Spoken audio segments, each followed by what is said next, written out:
Alright then gang, so now we have the basics set up, we can now shift our focus to creating new users in the database when a post request comes in to sign up.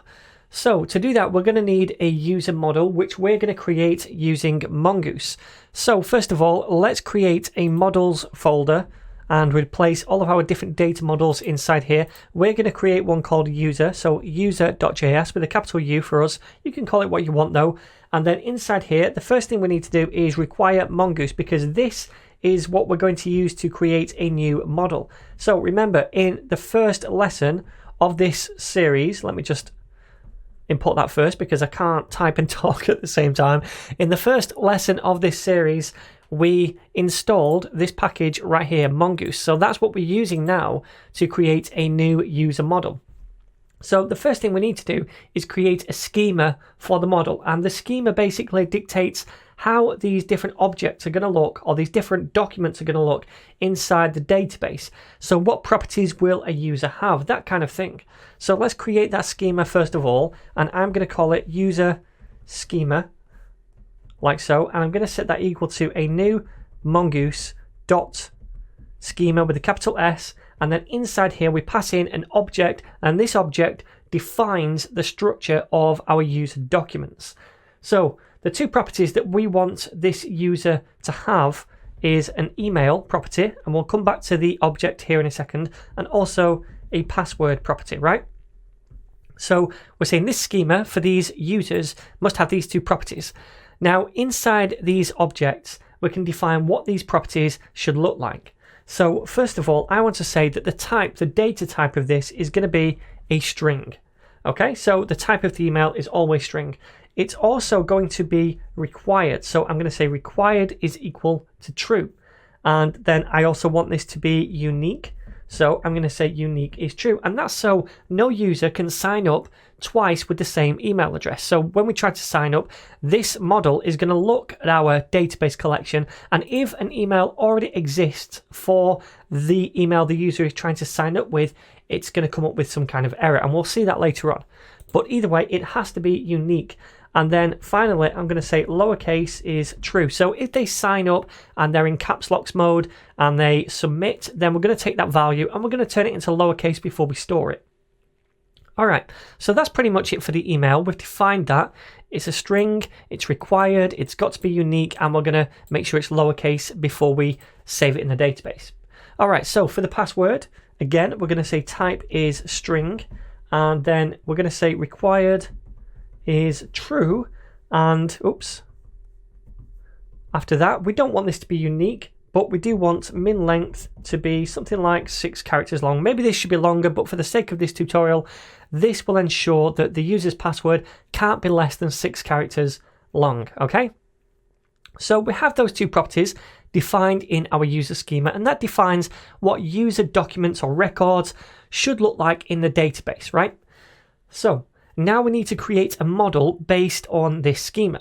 Now to do that, I'm going to come down here and say const user with capital U is equal to mongoose.model, and in here we pass in what we want to call the model, and I'm going to call it user. And now this name is important. It must be the singular of whatever we define our database collection to be called. Now we called our collection users, so under the hood Mongoose is going to look at this, pluralize it, and it's going to connect to that collection automatically for us whenever we use this to create new users or read users from the database, etc. Now the second argument is going to be the schema that this model is based on, which we've just created, the user schema. Alright, so now we have our model, we can go ahead and export it. So module.exports is equal to the user right here. So then now we can use this model inside our different controller functions to interact with the database. So whenever we want to interact with the user collection in the database to either save documents or retrieve documents, then we're going to use this model to do that.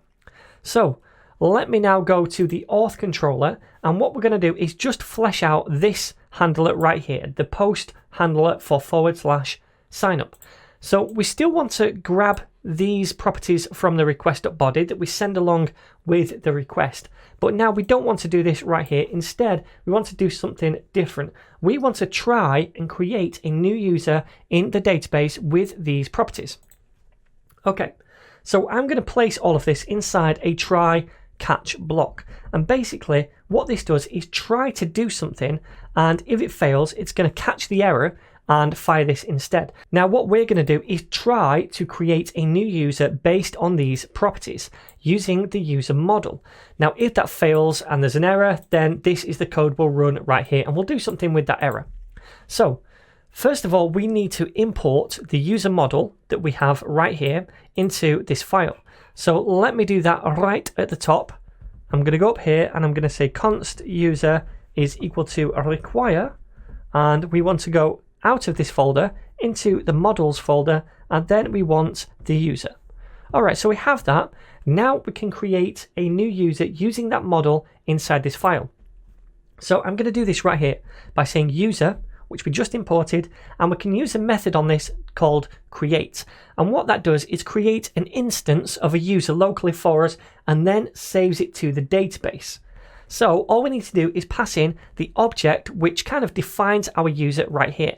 And the properties that we pass in here must match whatever the schema dictates right here. So an email and a password. Luckily, we have those right here. So let me grab them and paste them in right here. Okay. So now we're creating this new user in the database. Now this right here is an asynchronous task, and it returns a promise. Now what I'd like to do is store the result, the user that we get back from the database once it's saved it, inside some kind of variable. So I could say const, and then I'm going to call this user is equal to this.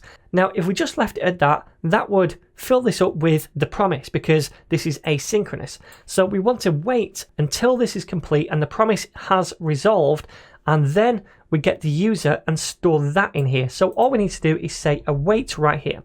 But since we're using await, this needs to be an asynchronous function, which we can mark by saying async right there. Okay. Okay. Now, incidentally, I'm going to do the same thing down here. I'm going to say async for the login post handler because later on we'll be doing something similar. So both of these are asynchronous functions now.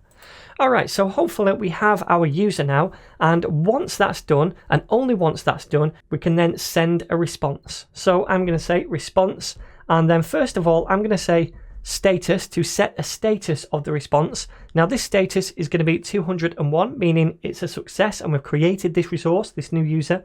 And then I'm going to say .json to send back some JSON, and we're going to send back the user. This is going to be a user object that we've just saved in the database, so it's an object version of that. Then we're going to send it back as JSON to whatever has sent the request. In our case at the minute to Postman, but in the future it's going to be back to the browser.